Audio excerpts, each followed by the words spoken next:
Today we will study about talus. It is one of the tarsal bone.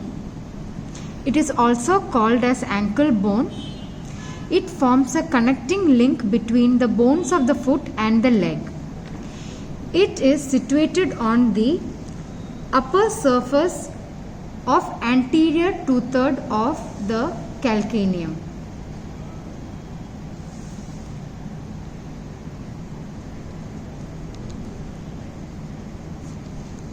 Coming to the side determination of the bone is elongated antero-posteriorly. The anterior end or the head can be easily distinguished from the posterior end as it is rounded and has a large convex articular surface. The superior aspect of the bone, it bears a large pulley-shaped surface that is convex upwards, and the inferior aspect, it bears three facets.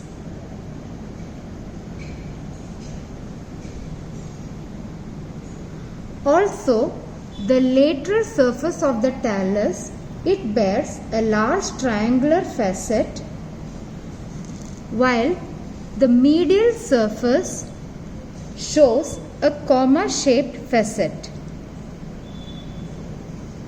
Using the information given, we can determine the side of the talus. Here I have the right-sided talus.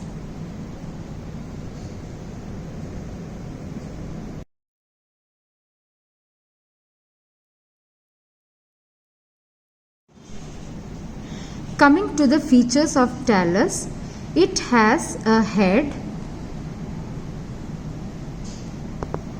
and a neck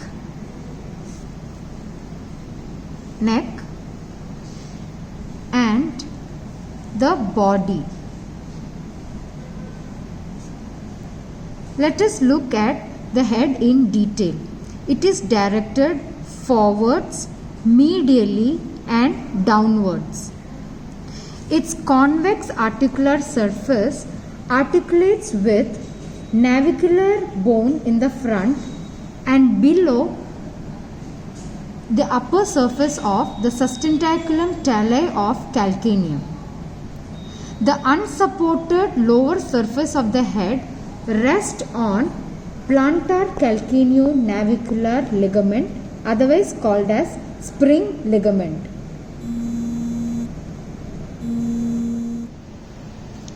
Thus, the head, it forms a synovial talo-calcaneo-navicular joint, which is structurally a ball and socket joint. Coming to the neck of the talus is non-articular and it projects from the body forward, making an angle about 150 degree in adult and about 140 degree in the newborn. The inferior surface of the neck, it presents a groove called as sulcus tali.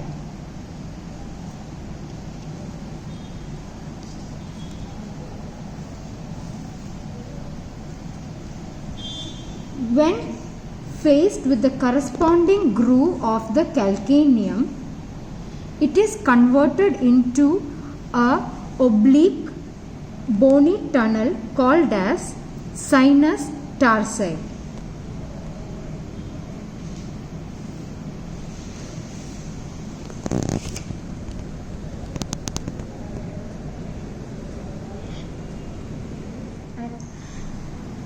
The superior surface and the adjacent lateral surface and the medial surface of the body of talus are received by a tibiofibular mortise and forms the ankle joint. The inferior surface of the talus has a concave facet which articulates with the reciprocal convex facet of the upper surface of the calcaneus and forms a plain synovial subtalar joint.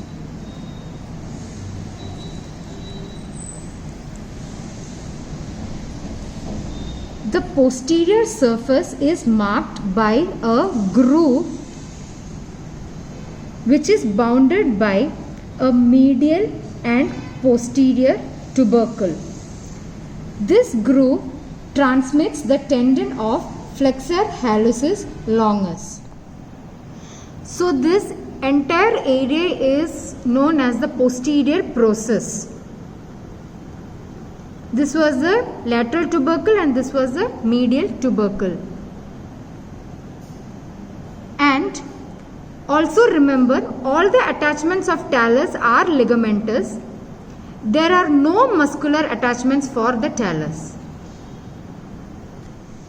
Please keep in mind that talus is devoid of all muscular attachments.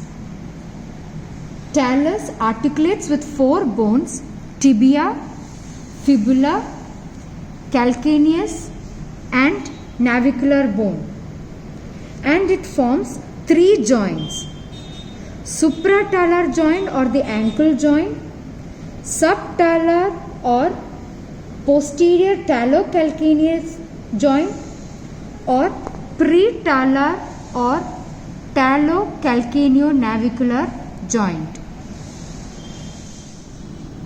Also, it's important to know the vascular pattern of the talus. The artery supplying the talus enters its neck and its blood flow is mainly backwards.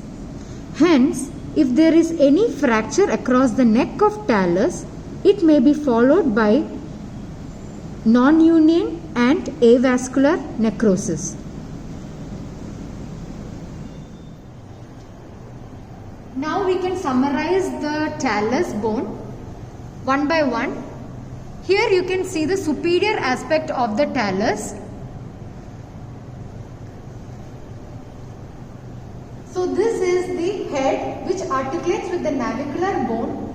This is the neck. This is the body of the talus. This is the superior aspect where this area is the facet for medial malleolus. This is the facet for lateral malleolus. This is the trochlear surface which articulates with the distal surface of the tibia. This is the posterior process which divides into medial tubercle and lateral tubercle. At the center there is a groove for flexor hallucis longus. Now let us look at the lateral aspect of the talus.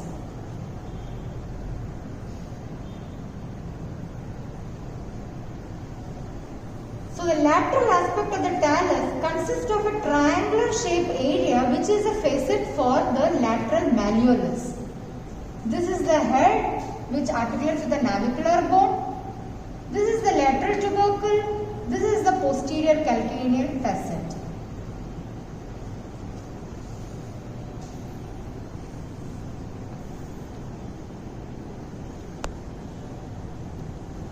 Now let us look at the medial aspect. So the medial aspect mainly consists of a comma-shaped facet for the medial malleolus. And this is the head which articulates with the navicular bone. This is the posterior calcaneal facet. This is the medial tubercle. Here you have a groove for the flexor hallucis longus tendon. And this is the area for the attachment of deltoid ligament.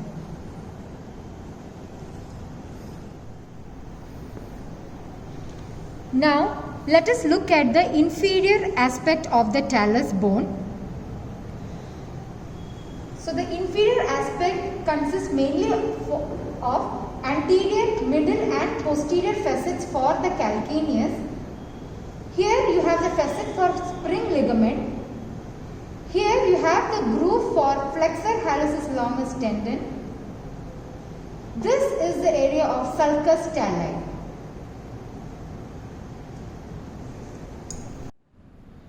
Let us look at the inferior surface of the talus.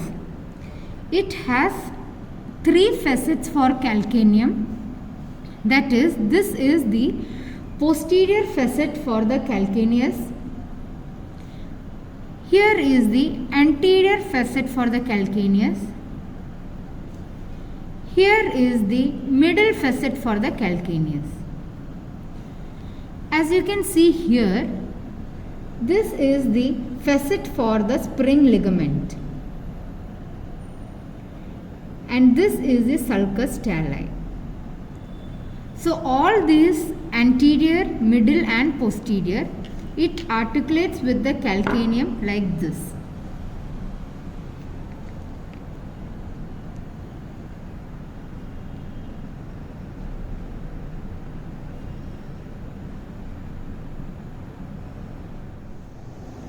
Now let us look at some important ligaments that is attaching to the talus. Lateral ligament, it has got 3 components: anterior, middle and posterior. The anterior and the posterior parts gets attached to the talus.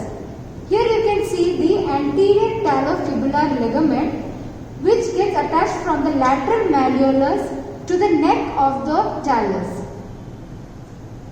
Here you can see the posterior talofibular ligament, which gets attached from the lateral malleolus to the posterior tubercle of the talus.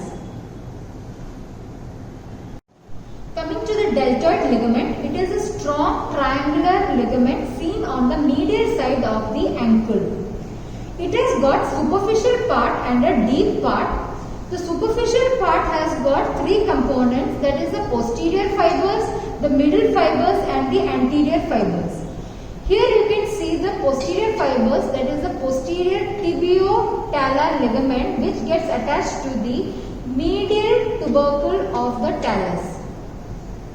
And coming to the deep part, that is the anterior tibio-talar, which is attached to the anterior part of the medial surface of the talus.